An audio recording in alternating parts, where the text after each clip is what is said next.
So please, let's give a round of applause to our Futurists.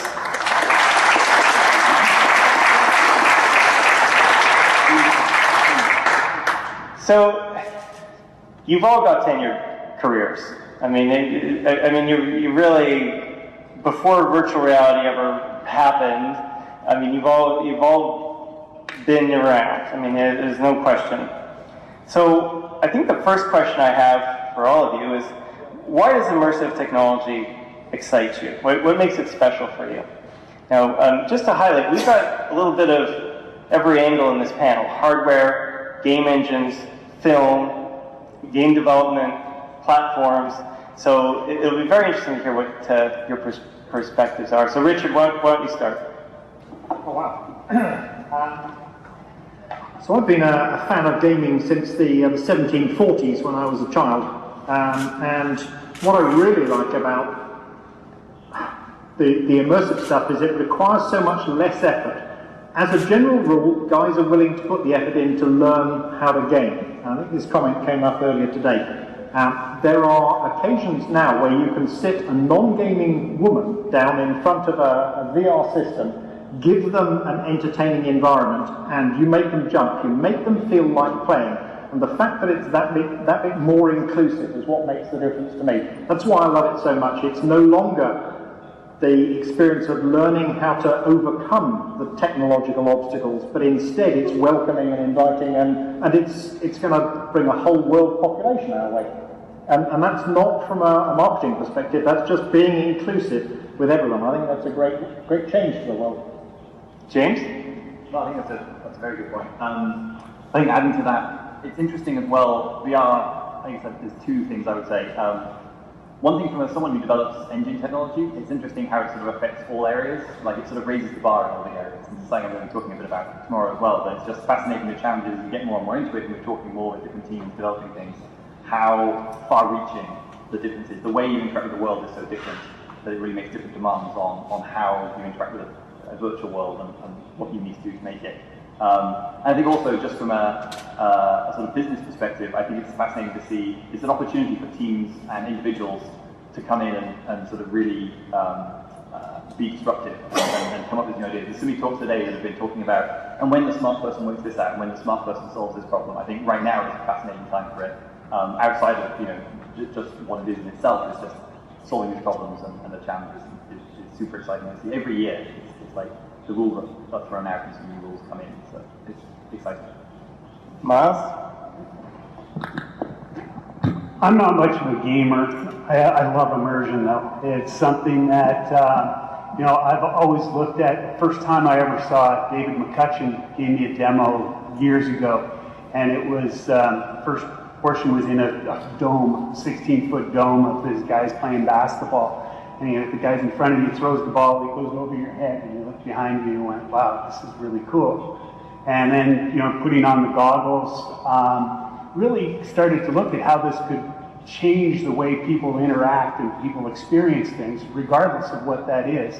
The applications, spawn from everything from, we've heard about healthcare and education applications.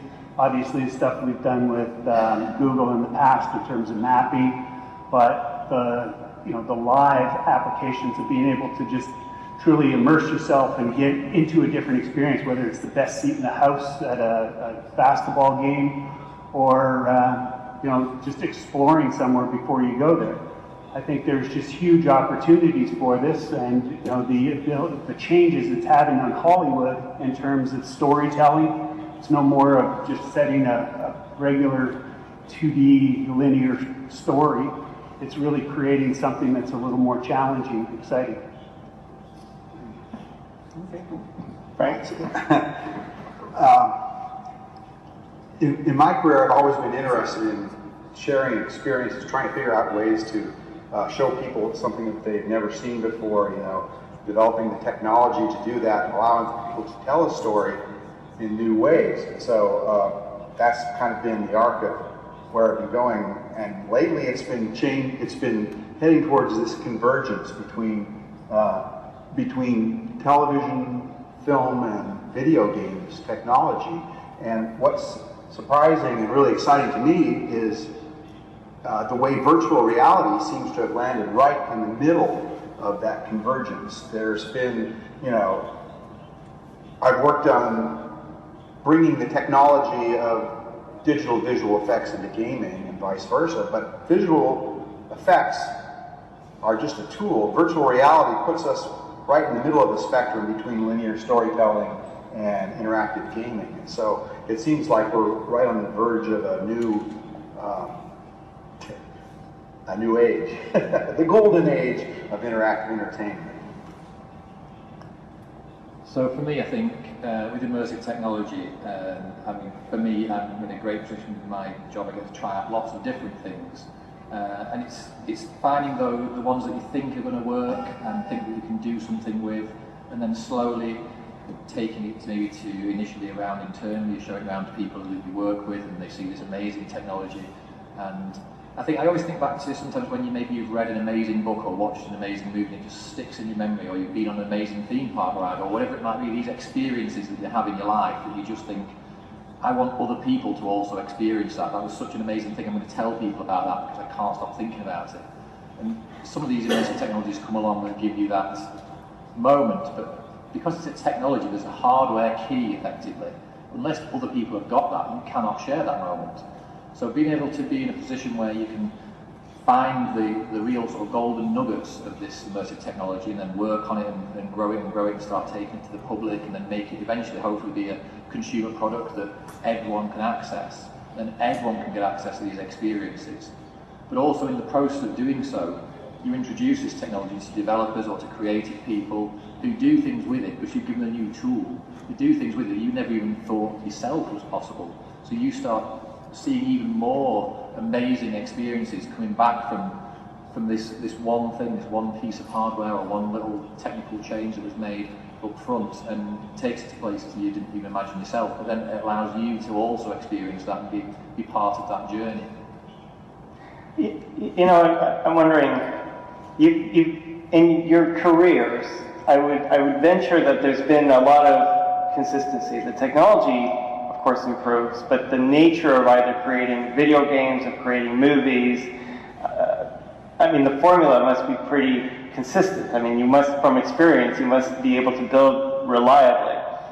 99% on the cutting room floor, I think, is... Pardon me, I didn't hear... 99% on the cutting room floor is probably the formula. Well, I'd be interested to know, in this... And by the way, we've been talking about virtual reality, and tomorrow we're going to be hearing more about augmented reality, so, we really should cover both areas. Has the rule book been thrown out the window? Are you from the point of view of being tenured professionals, do you find that you're back at school with these VR immersive technologies? Certainly, from our side, on the gaming side with virtual reality, I think we found that the rulebook is completely different. But I guess that excites you more because then you realise you have found something so much more significant. It's not an iterative change. I think if the difference was only minor and you could explain it very quickly and you fully understood it from the outset, then probably the impact will also be minor. But I think when you see something like virtual reality that is so different, and yes, the opportunities become so vast because you think, yes, there is so much more for us all to learn. So I actually think it's a good thing when it is a case of changing the rule book, because it means that the creative opportunities now are vastly expanded. I think that some things have definitely changed in terms of the details of the technology. People were talking earlier on about normal maps don't really work anymore. There's details that completely throw out the way you build it, the way you interact change. There's some bits that are still consistent. So iterating really quickly, that was something that we've been focused on for a long time. That's always been important, whatever how big or small the experience was, and that's more than ever important. And so some of the sort of philosophy stuff carries over, I think, even if the actual thing you're building is even more nebulous and uncertain. Some of the sort of approaches, I think, are still valid. I think I'm a big fan of Clayton Christensen and the whole concept of disruptive technologies. And when you look at, as you mentioned, the convergence that's taking place right now of live action video with CG, with gaming, with digital humans, and whether you call it VR, AR, MR, even artificial intelligence, how all of these things are going to come together. these are going to have a massive effect on the studios that we see today. And you know, the lines start to blur between what's a game and what's live, what's not, and how you can combine things. So it's a very exciting time that not only will you see a bunch of technology changes, but you're going to see huge shifts in business models and what's happening. You know, the studios, we're effectively the studios of 1920. It's just everything is going to change very, very rapidly. It's really true. We're seeing, I kind of like to think of it as like a three-legged stool. You've got the technology, and you've got the story, and what's the third leg?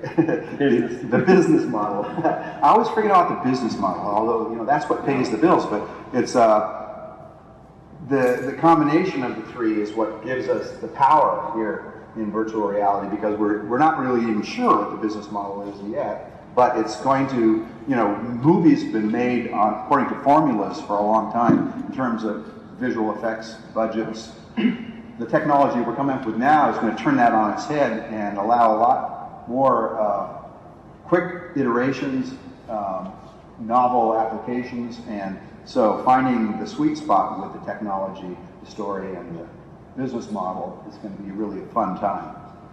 Yeah, the evolution of the tech has been a little bit surprising. One of the reasons why we are where we are is because the tech had got that much closer to producing a realistic solution. But the truth is we needed to make quite a lot of change inside the hardware and focus on different things.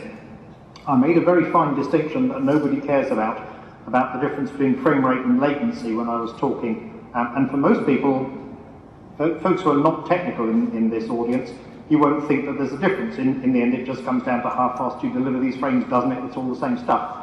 But actually, we've had a situation where the tail wags the dog, as the English say anyway. I don't know how it translates in Spain. But we're driven by frame rate, and we ignore latency when it comes to performance in graphics. And we sometimes go off there as graphics technicians, and we think, how can we bend the rules a little bit further? And it's totally not in the interest of VR. If we just deliver higher frame rates, then for an online game where you're playing where latency is tolerable, then that's okay, but we just make it worse and worse for VR. And we've had to focus on some of these nuances, which are relatively subtle to an outsider, but to get way beyond acceptability and into a high-quality solution. And it's a big change in the way we think about what we're doing. There are some small changes in the hardware, some really big changes in the software stack underneath, in the operating system, in the driver, which is all about delivering an experience which is so rapid that you don't get sick. It's surprising how deep that change goes for us. If I may say, I mean, I think we've seen this radical, I think we would call it a radical change, you know, in the graphics card industry and in the software industry, strictly for immersive technology. I mean, sure, we've seen, you know, growth as far as technology, faster processors, you know, more efficient drivers. But, you know, this is the first time I've seen in a long time that, you know, the software industry as well as the hardware industry have been cohesively, you know, changing things pretty dramatically to make them more, you know, compliant for virtual reality and immersive technology. Would you agree with that remark? Oh, so I certainly would. I think the $2 billion from Oculus really helped us focus our minds on what was important around here.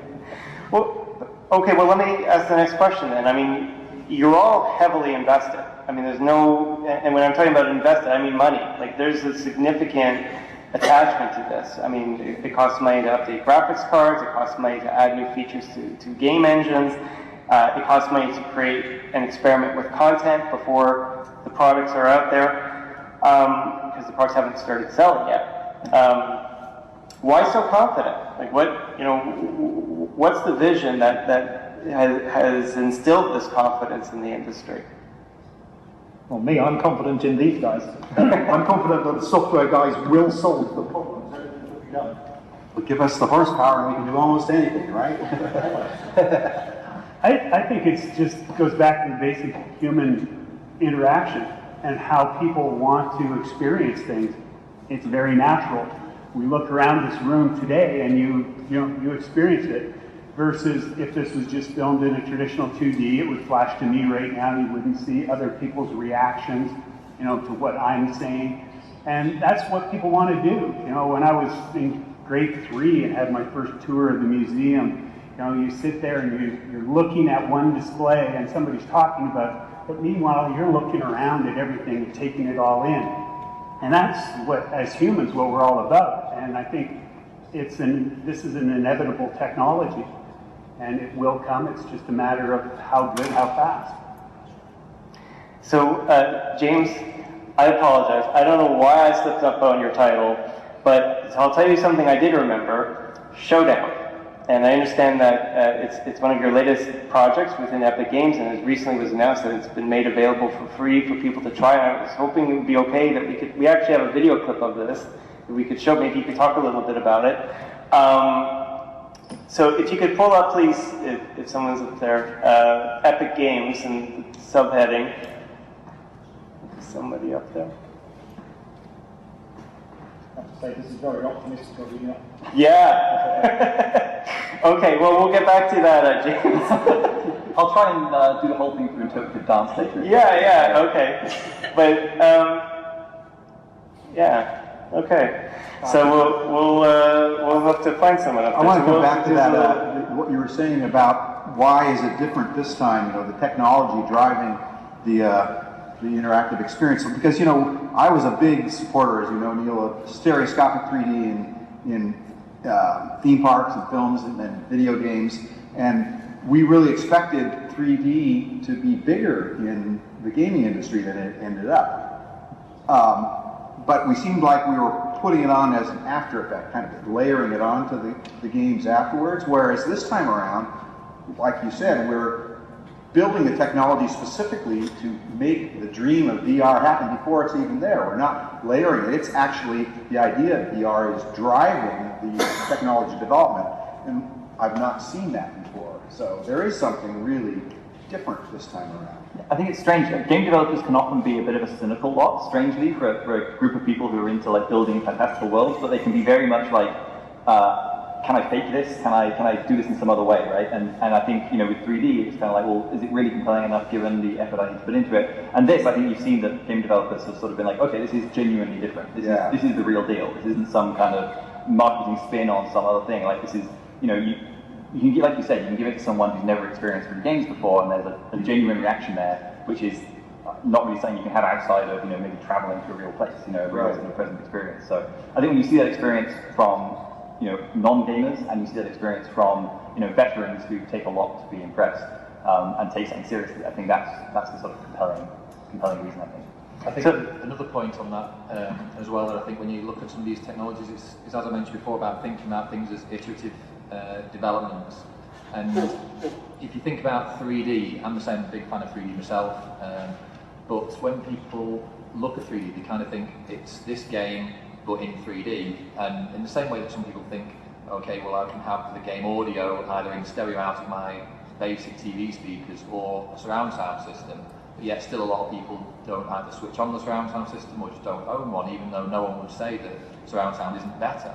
You know, they always think surround sound is better, but yet still not everybody wants to go jump through that hoop of switching things on or owning that piece of equipment. And I think 3D fell into that category a little, because it's kind of like, yes, I can have this, I know it's probably better, but you know, is it a big enough change?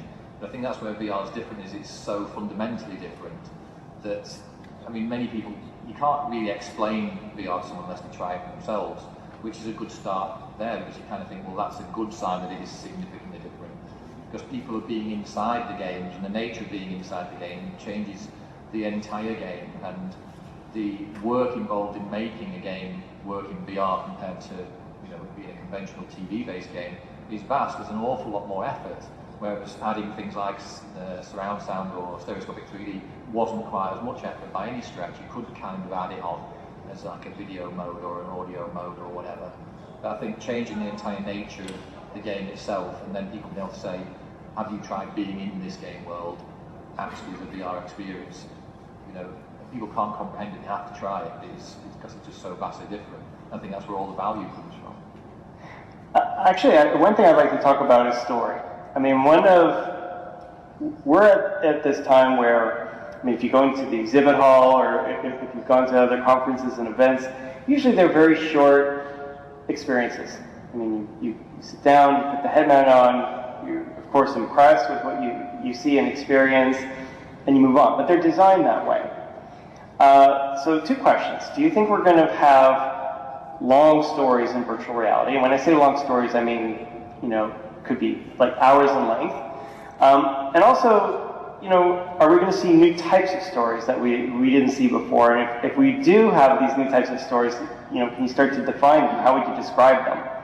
So that's an open-ended question. So I'll start with Frank on this one. I think he's got some opinions on this.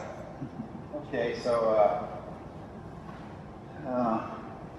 I think that right now we're just over the cusp of dealing with the perceptual problems, and the technical problems, and the brain-eye coordination problem in virtual reality. So people have been making experiences in short bursts, at least we have, just because we're not sure how much people will be able to stomach before they become wheezy, So given that we seem to be past that, I think it opens up the opportunity for a lot longer, form factor experiences. That's what we're playing with. So even though casual gaming, moderates towards shorter sequences, I think we're going to be able to tell longer stories. But I'm not really sure what the form is going to take in the long run.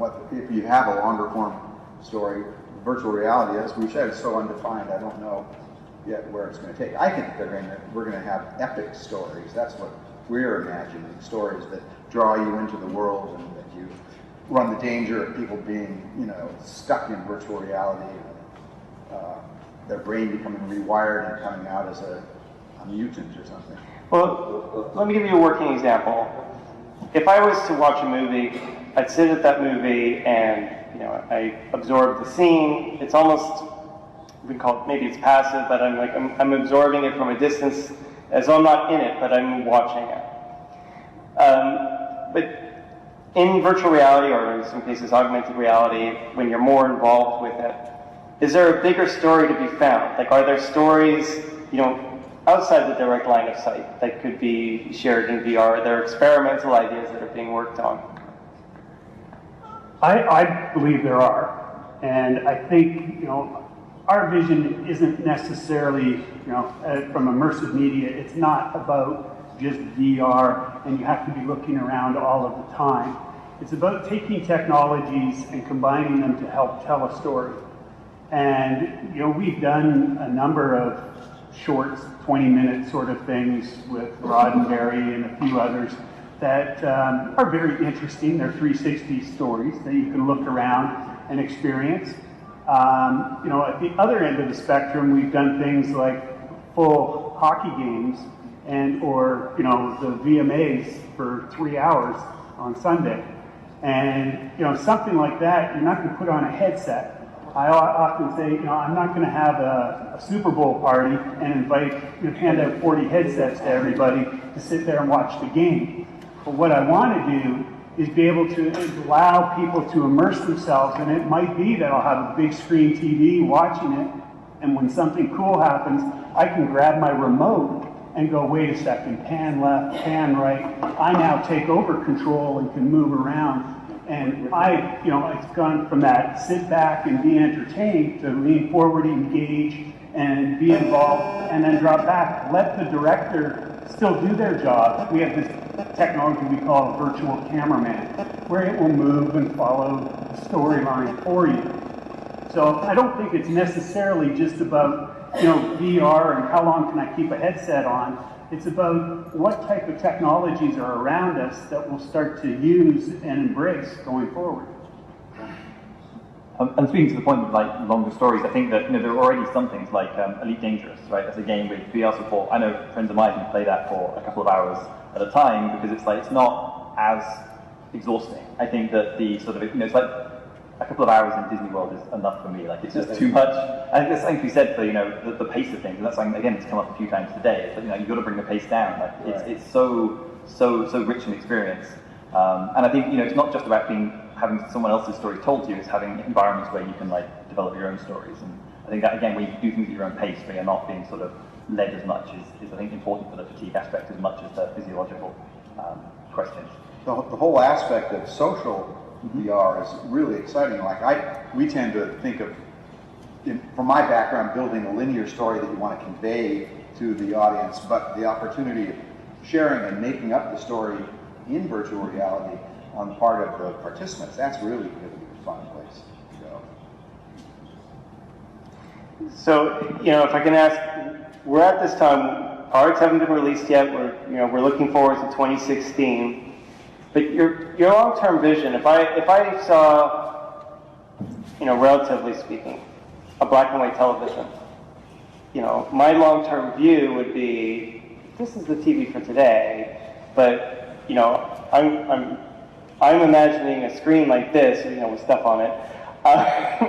But that would be my long-term vision. That would help me justify being committed to it.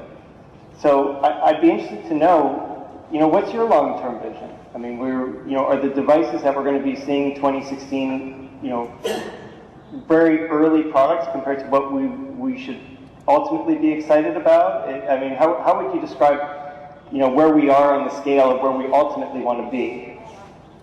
Yeah, I think these are super early, aren't they? If they don't change, then they won't really catch on. It's not going to be acceptable in the long term to carry a kilo strapped to your head for a prolonged period. But I do think that in the maybe not in my lifetime, because like I say, I came from the 1740s, but in the lifetime of many people in this audience, it will be a reasonable thing to do, to have a Super Bowl where everyone comes along to the party and they actually join in some kind of a way in that experience, and really get involved in the action and see it in more detail. And for that we need to go untethered, we need to go super light, and maybe one day you need to plug it into the back of your head.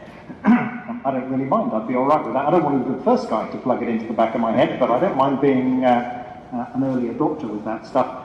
But we have a bit more to fix on the tech side to make that feasible. But I absolutely think this has to be something that we will tolerate for many hours at a time if it's going to get really widespread acceptance. Yeah, I think, I totally agree. This is very early. I think next year is going to be fascinating. Next year is going to be great because you're going to be able to go into a shop. A lot of developers who have had a hard time getting motion controllers or those sorts of things it's going to be available to everyone. That's great. I mean, anyone who's interested can, for a little outlay, start building something, and that's going to be fascinating. But as you say, like getting rid of cables, getting rid of the requirements. I think that being able to switch between, a social setting, you might want more sort of augmented thing versus like entirely isolating. I think that line has to be more sort of fuzzy. I think it'll just be the idea, people these days dip in and out of the real world and like a world on their phone, right? And I think it'll seem very, I think people will get very used to using both of those worlds for the things that they're best at. So yeah, very, very early at the moment. And like you, I'm not going to be the first person to plug something in the back of my head. And I certainly think, we've taken our hardware to enough trade shows now, and thousands of people have tried it out, often being, complete first-time VR users, and unanimously, people just absolutely loved it, and just like the first thing they said, when can I have it, when can I have it? So certainly we're confident that what we have now is something great that people really want. In terms of what it can turn into, yes, I'm sure it's going to turn into something even more amazing longer term, but I think the cool thing at the moment is having the confidence that now is the right time for this technology. That's such a big question. I look at it for where I want to go with telling stories. I like the idea of the kind of the dynamic ebb and flow between the director and the participant that you were talking about. That you could be sitting back and just watching, drinking. I don't like the way this movie's going. You lean forward and the system detects and allows you to re-guide it into a new area. And then maybe you get tired, sit back, and the AI says, "Oh, he's back in linear mode." That's kind of one thing. The other thing for me is we're in the business of delivering the tools to allow people to achieve these kinds of stories. So, at Crytek, if we can make the stuff that we're experimenting with now, that people have to be very expert at in order to use, available to more and more people, it's going to open up the opportunity for people to invent things that we haven't even thought of yet. And that kind of excites me on sort of more long-term cerebral level. I think it also goes back to what you said earlier. It's sort of that three-legged stool that the tech piece is going to evolve and it's going to be really cool and you can wow people right away. But if the story isn't very good, the tech won't hang on that long. It'll be, well, that was neat, thanks, but I'm moving on. And, if there's somebody not there writing the check for the content, either, somebody's going to pay for it because it's a cool enough experience and they like it enough, or B, they're going to turn around and somebody's going to be sponsoring it. So there still has to be a business model. And those are, the pieces that I'm confident it's coming together, but it's still a bit of a challenge there. So I really want our audience to see some of your work so they can appreciate all the hard work that you all do. I'd like to start, James, I'd like to start with your work. In the directory under Epic Games, at the top, second one from the top, there you go, double click on that one. And there's some audio with this one. So I think it's kind of almost one is the kind of Let it play and then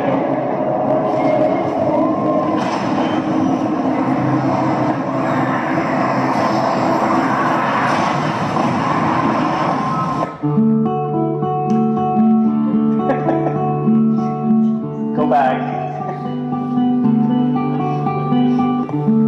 This is good too, Mike, but I don't think it's your work, so.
So now, James, so you've explained. So yeah, it's kind of interesting that that's a lesson in how quickly things move. So we did this for the Oculus Connect show last year, and it's a linear piece.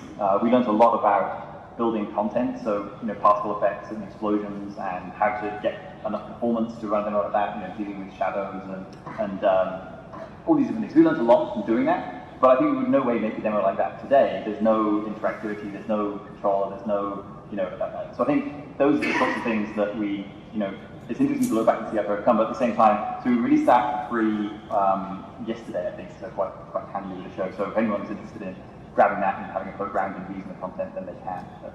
So this is an example where, even if we show it on the big screen, we can't give it justice. Like, we can't do it justice unless you're wearing a head-mount display and you're experiencing.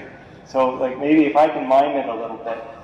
I can show it on the Vive if you're interested. I have the demo. Okay, so maybe we'll do that. Because what it is you're literally standing up. I guess you could be seated as well, but really it works really nicely if you're standing up. And you see literally all these bullet time effects, similar to what you saw in the Matrix movie, but in this Epic Games experience. And literally, you walk around, you can crouch, you can see in different directions, and it's really, presence. You're going to hear that word a lot here at Immersed Europe. And when I'm talking about presence, I mean that, even though your mind may say it's not real, your body has a difference of opinion. Where you see that crater and you don't want to, fall in. That's the nature of it. And really wonderful, wonderful experience. I'm glad we had a chance to show it. And if there's a way to show it on the Vive or another HMD, that's even better. But so I just wanted, and it's amazing. So that's being made available free that people could download. Yep, grab that today. Wonderful. And Miles, we have a clip for you as well. So from IM360. So let's see here. Yeah, IM360. There you go. So let's double click.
I know we have translation, but I'm wondering, I don't want them to necessarily translate it, but I'm wondering if they actually translated that moment. But nonetheless, that really amazing stuff. Now, Miles, my understanding is you've done, Conan O'Brien in VR form, but you also did some work with MTV. Maybe you could tell us a little bit about it. Sure. This actually, that was an old video clip, more immersive media centric. We've recently formed a joint venture partnership with Digital Domain, and that focuses a lot of the integration of the special effects and the digital human side. But we've been working on a lot of very exciting projects lately, like the Conan O'Brien at Comic-Con, where they gave out 40,000, Google Cardboard and streamed the show, in VR, effectively. And the VMAs, the MTV VMAs the other night, it was neat because they took a whole different perspective. They're embracing this. Viacom and MTV, they built actually a 360 carpet. So instead of having a linear red carpet that people walked along, they actually had the talent. So they would walk in 360 circles around the camera, and they created these things. They put a little puppy pit so that the talent would walk up and pick up a puppy, and the camera's right there, but you would have them all around you. So it's just interesting kind of things like that. We see, this whole thing starting to evolve very, very quickly. Actually, what I find year after year with MTV, I don't get to watch it that much, but I find these award shows, it's as much about the gossip and the spats between, I'm not going to name names, but one singer and another singer. I wonder, well, what does IM 360 bring to those experiences? Do you get to catch any of the gossip in VR? Actually, it was funny because over that puppy pit, they didn't realize that the camera's there, the audio's there, and you can hear them talking away, and they're well, by the way, saying this, and there'd be somebody on the other side. So whether they like them or don't like them, so it was interesting interaction. Wonderful. So let me, there's just one or two more topics I'd like to talk about, and then we should open it up to the audience, that they, we'd love to hear from them as well. We touched a little bit on social interaction. One of the big markets that people are really excited about is the metaverse. Really leading social lives online in virtual reality, or maybe through augmented reality as well. What are your thoughts on this? Do you see VR as a social medium? Is it an anti-social medium? Is it a little of each? Where do you see things ultimately going? Now, I'll start with Simon, because I think I know social is very important to Sony. Yeah, so certainly, I think I imagine it to be something that is very social. I think there is this area that people consider, yes, you can lose yourself in VR just as you can in any immersive element, like a movie, a book, anything like that. And sometimes that's something you want to do, something you want to be on your own, uninterrupted by others, completely immersed in an experience, like particularly reading books, watching movies. Sometimes that's what you want to do. But alternatively, sometimes actually having other people in there adds a lot to it. And I think we've seen, certainly in gaming, there's been a huge migration towards that trend, really. It's quite rare to find a game now that doesn't have online interaction, because people actually want that. And it's not unusual to find games where people only play it online. They don't actually play the offline part. That's also quite normal. So I think that trend will just continue, whatever technology people are consuming their media in. I think that trend will just continue. So I certainly imagine it myself to be something that's shared and social. And one thing that always sticks in my mind that makes me truly believe there's such a strong future for VR in many other ways is when you read books like Ready Player One, for example, the way they show how education can work is, you just can't argue with it. You just think that is clearly the way education must go. The fact that you can have multiple people who are effectively in VR having a lesson whereby at any moment you can be taken to a place, historic ruins or whatever. I mean, in less than an hour you could have travelled the world and seen a whole element of history firsthand and learned it much more efficiently. At the same time, you can mute the people in the class and there can't be any disruption. And you just think this is such an effective tool in education, the way it's written in that book, that you just think, yeah, that has got to be the future of this. And if that is the case, that it is such a strong element in that regard, it will just be everywhere. In the same way that the internet is now. 20 years ago, school was very different than it is now because of influences of things like the internet and the way that children are now taught to find information in a completely different way. And I think VR will have that same influence. So certainly I imagine it to be, the metaverse being a very important aspect, to be very social, be very connected. I think that'll probably be more or less its primary function in a lot of ways. Okay. Well, you really kind of summarized it there. I would just say that I totally agree, and that we've been talking a lot about how fundamentally different and amazing and revolutionary VR is, but I totally agree that it's actually evolutionary in terms of where video games are going, because I see the way my sons play with their friends. They have their little group that they always play with, and they're all over the world, and virtual reality is just going to add another layer of interactivity to that already shared, online gaming space. And we're working on the technology to make it more seamless. So, right on. Yeah, we're working on a couple of interesting projects right now that deal with that sort of all access pass, but instead of having just your individual seat, you're there with a few friends, and they don't have to be in the room with you. So it's really bringing them together, and you can start to interact with others, and it has a lot of promise. Yeah, I think everyone said it extremely well. I totally agree that having multiple people in there at the same time, putting on a headset and headphones is like the most isolated thing you can do, right? And I think that's going to be a really off-putting thing for a lot of people. Like after the initial awe, like spending much time in there is can be pretty lonely. And it was interesting to see a Oculus showed this toy box demo at E3, and that was a presented demo. There's 2 people in there, and I was lucky enough to have a go at that recently, and it's very interesting to collaborate with someone who's physically distant from you in a virtual space. I think that's very compelling. And so the combination of kind of multiplayer experiences with sort of some kind of presence with motion controls and things like that is absolutely incredibly powerful. In fact, I would say that was perhaps the biggest innovation. It was, with the toy, and what I mean by that is there was a lot of excitement about the controllers themselves, but really, I think perhaps the most influential part of it was that you had someone assisting you and telling you what to do, and you saw this face that was interacting in VR and telling you what objects to pull and what to pick up and so on.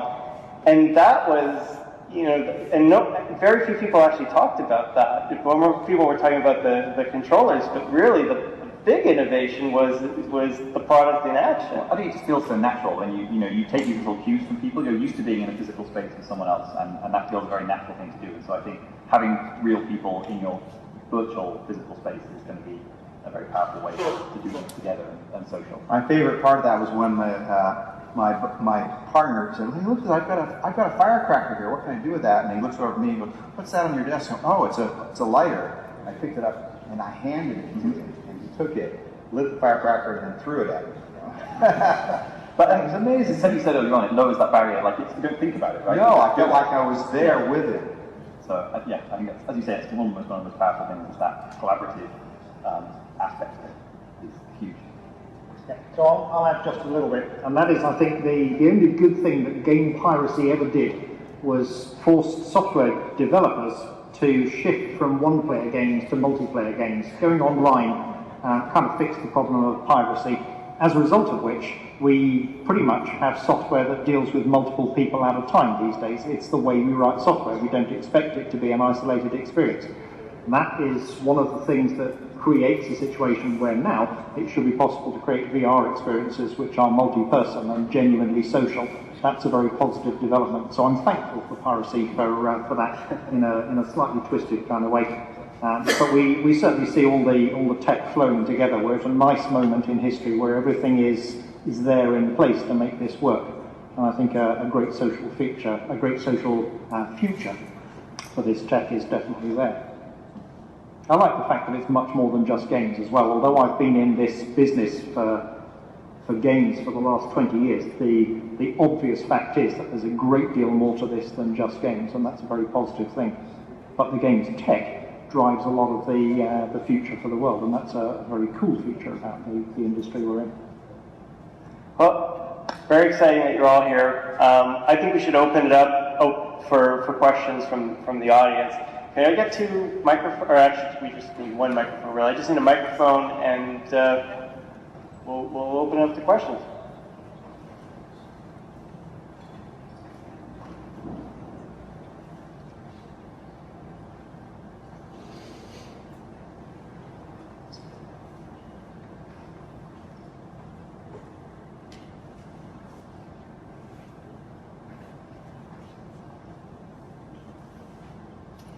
Actually, you just shout it all. Yeah, I can show it. Yeah, go ahead. What's your question? Yep, shout it. It's a little metaphysical, but what do you foresee for the future? Do you think let's say in 20 years or 30 years, do you think there will be most of the experience will be replacing reality most of the time? With people pretty much there all the time? Or do you see very specific experience that you play for a short while and you keep on living your life as you do now?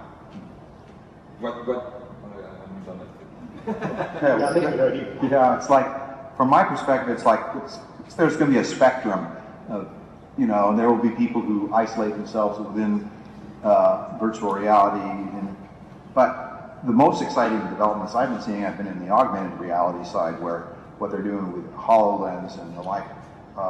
Technologically, it's going to just allow us to layer on experiences to the real world, and I think there's going to just be a spectrum, a blurred area where you're partly in VR, partly in the real world, and it remains to all of us here to sort of figure out where that's going to take us. That's kind of a vague answer, but I think it's going to be a wide spectrum. I'm an optimist. I think that I was lucky enough to go to FMX this year, and after the show I was sitting in one of the sort of boulevards there, and there's just thousands of people wandering up and down, and it just made me sort of think, this is still a fundamental human need to be with other humans and to share real spaces. And so I think that just like now, we live in this sort of hybrid world where there's messages, there's Twitter, there's all this stuff going on, parallel to the real world, and I think it'll be like that. I think people will still very much... Right, that's really great. I think that will be seen as one area, and there'll be a lot of fuzziness and overlap between the two, but I think people will still want to come together in real places and experience real things. I think that's just completely necessary for people. It's probably very similar to when you think back about TV. Once upon a time, we've been sat in this panel answering that question about television. When television was first created, people saying people spend all the time just in front of that screen. And I think some people maybe, but as you said, people fill the life with other needs anyway. And even now we're seeing TVs used as primary video communications devices. It's got Skype built into it and things like that in a lot of TVs. So I think you're right really. I think I've just imagined that in that sort of time frame, I'd imagine that the hardware would be quite ubiquitous. It'd be pretty much anyone could have it very easily. It'd be very well understood. People would be very well tuned into it. More than likely be trained on it all the way through schools. In their education systems and things like that, so it would just be a part of life, and then people would just choose to use it as a tool for whatever need they have for it. Yeah, it'll take us about 10 years to be able to produce pretty much visually perfect representations of reality on a VR setup, only about 10 years, and that'll still require a a fairly high-end piece of hardware, but give it 15 years and that makes it prosaic. It's the kind of stuff you can carry in your pocket like you can a phone at the moment. The processing power should be there in around 15 years for that. So 20 years time, yeah, everyone can have it if they want it. It won't be wildly expensive. It'll be straightforward. But I think the parallel with TV is spot on. If you went back to black and white TVs, people would say, okay, I'll watch it for the news. Yeah, I hear Germany's invading. We need to watch something. Let's turn the TV on. But do I really want to spend 20 hours in front of this machine every week? That'd be madness, wouldn't it? But modern TVs get watched that much. And it's shocking how much we waste our lives doing those kind of things. Well, is it a waste? You make your choice. That's the freedom we have these days, isn't it? And I think these augmented or virtual realities will have exactly the same characteristics. You can choose them. It'll be a spectrum. And there will be a large populace that will be quite happy to invest their income. I don't know where they're going to find it these days.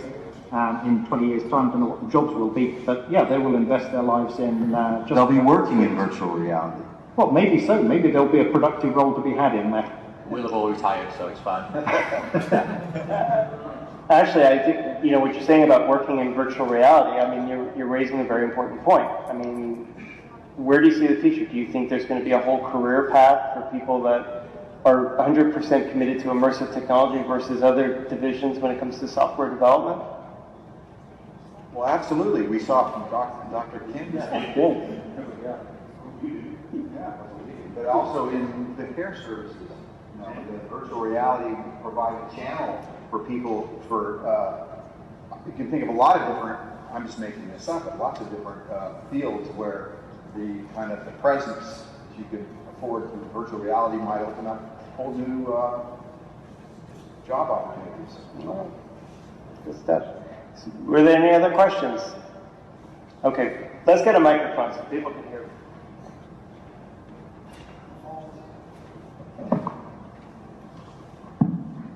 This one works.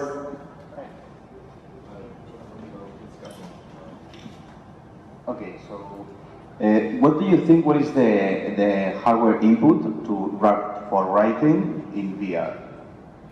Or to use Facebook or WhatsApp or searching in Google? Because I think this is the killer app when we use virtual reality in our daily basis. We need to write. Human beings writing with our hand, not with our voice. So what is the input? Maybe emotion, maybe a pad or something? I don't know. The first input for writing in VR. This is the question. Is that superior to speech recognition? I mean, it seems to me that the fastest way of generating a piece of text is perfect speech recognition. I can certainly talk faster than I can type. Maybe that's not true for everyone, but you need to learn a special skill to be able to type that fast, whereas I'd be happy with speech recognition. And these days it's phenomenally good, even now. I think certainly you could imagine that what we're basically giving you is a whole new set of interface tools, different way to view things, different way to interact with things. And I think something great will come of that. I think, as you mentioned yourself, the speech recognition, that's great, but the thing I've often found is if you need to rearrange things, that can be hard work, but maybe if you're not to do that with your hands as well as speech recognition, can solve all those problems. I think it's probably something we haven't seen yet, but we've given people so many new tools now, all in one go, that I think something quite different will come out that I couldn't even predict myself, but I'm certainly optimistic that it'll be something quite efficient, because as human beings we're quite good at using our hands and using tools, and virtual reality unlocks a lot more. When you think about it at the moment, currently we're chained to keyboards and mice, and when you think about a keyboard and mouse, it's actually not a very efficient tool anyway, because you have to learn both devices. There are people out there that don't know how to use a mouse and really struggle with the relationship of a mouse to a screen, and it has to be taught and learned. And yet you could probably put the same person in virtual reality, they could probably do something much more advanced, but in a simpler way. And same with the touch screens, they tend to be more intuitive now. So we're even seeing what we think to be stable input devices being thrown away now, because actually they aren't efficient. I think the whole concept of what we're going to see in virtual reality, or just in terms of video and that type of interaction, it opens up a lot of doors and opportunities to just change the way we communicate. I mean, I'll be honest, 15 years ago I thought this idea of 140 characters was just stupid. Who's going to sit there and hunt and peck on their phone? It's just a waste of time. And I was wrong. I think what you're going to see is new ways are going to evolve. People are communicating in VR. They attach different social aspects in their metaverse and so forth. If it's applicable, it's easy to do, they'll do it. Very good. Any other questions? Any hands up? Okay, here, where's the mic?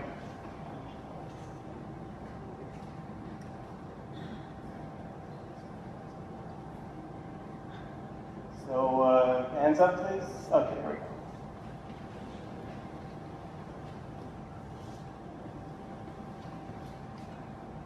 Thank you. Trying to go a bit further on the latter question, the first one, and thinking about that future and conceiving VR's task, and starting from the premise that a day is going to last 24 hours in the future too. You have mentioned TV as a kind of a rival task, but are there any other tasks you regard as rivaling VR experience? I mean, hanging out with friends, spending time with family. Can you imagine a family gathered around just with Oculus devices put on, or is that going to be stuff just for very lonely people? Or can you elaborate on that, please? I certainly imagine that, yes, in terms of interaction at a family level, I mean, I think about people now that use Skype, and how much better would it be if I could be sat in my hotel room with a headset on, seeing my family in a more personal way, really feeling, as you mentioned before, with these demos where you see online and you feel like you can literally hand things to each other and you're in each other's personal space. You just feel so much more connected than being on the other end of a phone line or being on the other end of a video line. So certainly the remote side of that, I think, is very, very strong. In terms of whether you find a family sat around a table in one room all wearing VR devices, possibly, because at the moment, in the typical family room now, you find they're all sat there on the phones doing different things anyway, communicating with different social groups. So maybe that will happen. But I think if it does happen, there'll probably be the same sort of stigma there is attached to it at the moment, where someone in the family will say, hang on a minute, we're all having lunch together today, put your devices away. But people already do that with the technology. This is just another one of those technologies. It's not like a movie. You can look at a Jane Austen adaptation, the whole family sat around reading books, right? I mean, families just sat around ignoring each other. Yeah. I have one little thing I want to say, and that's kind of I guess I have a split personality, because I realize I spend so much of my time making all these virtual devices and games, and all of our work that we've done here together can probably be stored on one little flash drive, everything we've done in the last 5 years or something like that. So in the real world, I like to do masonry. I actually like to pile one stone on top of another and figure out a mortar, or I like to work on a motor, things that are actually live, or plant things in my garden. I hope that virtual reality does not disconnect us from the actual, experiencing of reality, but that brings up a good point, and I'm not sure about that. I think there's going to be a time and a place for everything. It goes back to what you're saying. As humans, we crave human interaction, and it will always happen, and there will always be a need for that. I think there are some very interesting applications. One, I don't know if you saw the Samsung, the live birth. It was a woman giving birth in one side of Australia. Her husband was away at work, and the other side, and we actually live streamed it with a Gear VR for them, so that they're sitting there and he's in the operating room having the whole experience. There's a little they built a whole documentary around this, and it's a little bit different, but when you talk about applications of, how that has an impact for a family and so forth, it might not be a bad thing where grandma can visit, a birthday party and, put on a VR headset 5,000 miles away and feel like she's part of that experience. So I think it's a time and a place. I think one other thing that makes like real life important is like, the guy from Dreams said something about how you can now take experiences and anyone can experience that thing. But at the same time, I think there's something about experiences being, in the real world, being like unique and sort of special that makes them valuable. You can see the people who will queue up for hours for like that pancake shop in New York because like then they can tell their friends they did it. That you can't, like it wouldn't be the same if anyone could just like go there in VR. I think that there is something about doing something that is unique in the real world and to you that will continue to be valuable. And like that's why people will go and see concerts, and you know, because that is a one-off thing that is perishable, and that makes it valuable. Okay. Richard, do you want to add something? Yeah, I'll just chuck one observation in. We don't get to choose our family, but we do get to choose our friends. So I don't think it's a big surprise that we sit around as a family group pecking away at our phones, communicating with our friends and ignoring our family, even though we're forced to be in the same room with them. So I think that creates a different kind of environment. One thing we do choose is sports. In the UK, at least, people are obsessively interested in fishing, and I think that says bad things about the UK psyche. But we watch a lot of soccer and things like that, or football, as I should call it here in Europe. And I think an interesting idea is that sports will move away from the kind of esports that we see at the moment, where you're simply competing at a regular computer game, but where you could actually play new sports which you can't realise in the real world, because the spin of balls doesn't allow balls to curve that much, or because gravity is different, and you could play those new sports together, bring people together for alternate entertainments, and that would be a VR kind of experience, where you'd want prolonged access, you'd want to play for an hour or 2 hours, something like that maybe, and genuinely get sweaty, physically do some exercise, which is one reason why people pick up sports, but it's great social stuff, and I could imagine that would work if you have the right kind of backpack, and you're not frightened about crashing into people in 10 or 20 years' time when we've made it light enough and robust enough. We have time for one more question. Dominic? Is it back there?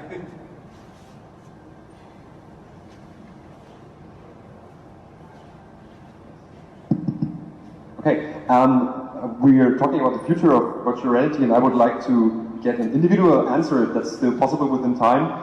I'm always thinking about the virtual reality killer app. Like there's, for example, for the internet, email has been the killer app. Like everyone uses it right now, it's just omnipresent everywhere. And I know it's very hard to pin down something like a killer app, so I would just like to ask you, from what genre do you think it will be?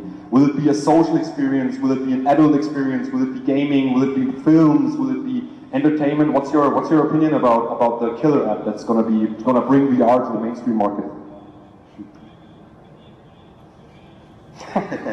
Well, I can think of one app that's probably going to drive virtual reality probably more so than a lot of others. We saw it in video, but it's probably not appropriate to talk about. That's why I chose the word adult. There's military. I was thinking about the military. All that comes from one industry or the other, right? Right. But I don't think that anybody has a crystal ball to know exactly what the killer app is going to be, nor is it for any particular individual that eBay, that type of shopping experience, is that going to be that killer application? And I think it's really going to depend on the individuals and what it means to them. I think for some people, a real, personal, sports experience or music experience and being able to experience live shows like that, that's going to be a killer app for them. If you look at your phones and other devices, there's thousands, millions of apps, and everybody prioritizes them themselves. So I think you can see a lot of things percolating in different areas. Yeah, it's extremely hard to say. I think my guess would be it's going to be interactive and it's going to be social, but beyond that, it's so hard to guess. You say lots of people. I mean, you say email is ubiquitous, but like not really anymore. I mean, there's like loads of people now who don't have an email account, or they only use it to like set up, a Twitter account or something. It's things shift, right, and that'll change. And so, but as you say, what's the initial one? Goodness knows. I don't know. I've got one comment on the adult side of the industry, which amused me. This came up in a panel that I was in, actually the IPA panel in GDC, and there was a software guy there, and he replied when he was asked this question. So I'm just mentioning someone else. Don't blame me for this. He said, "Our tools are always ready." Okay, there should be a slight snigger around there. Okay. But actually, I don't think it's going to be the adult business, because I don't think adult entertainment continues to drive tech that heavily, although it's clearly a big thing on the internet. I think the killer app will actually be advertising. I think it's the opportunity to sell more experiences, more luxurious items, more expensive items, because you can get in there and see more detail about them, see the reasons why you would want to spend these things. So I think it will be advertising. And underneath it, I think that's a big part of Facebook's reason for investing the money as well. But I could be wrong. Yeah, exactly. Yeah. If I could chime in, I'm not even sure. Like, when I think of this industry, I don't think of the killer app. I mean, if I were to think of the movie industry, when they first put the first projector against the screen, and someone said, "Which movie is going to sell that makes this projector work?" I mean, I don't think it would have thought of that way, unless I'm mistaken. But if we look at a crowd like this, and tomorrow night we're going to have hundreds of people here looking at all kinds of technology, I don't think they're thinking of the killer app. I think they're excited about virtual reality and augmented reality and what the potential is. It might actually be limiting to think of in terms of a killer application. I think, we try all kinds of stuff because, people will be excited about all kinds of things, at least. I mean, in your experience, I mean, you've all been working with different conferences and shows and showing all kinds of content. Do you have evidence that people are more excited about one type of content versus other types of content? I certainly think people are just excited about the possibility. I think no one can really predict where everything's going, what experience people are going to have, and I think it's the possibility that excites people most. And having sampled the things that they've sampled, they draw a conclusion very quickly that this is going to be something amazing. And when we first took virtual reality out to the developers, when we first had it sort of behind closed doors, our developer services team said that it was by far the easiest technology to ever get traction with. Practically everyone they took it to instantly fell in love with it, and typically on every development team you'd have somebody saying, "I've waited for this my entire life. The thought of this being a reality in my lifetime, whatever it is, I'm going to work on this next."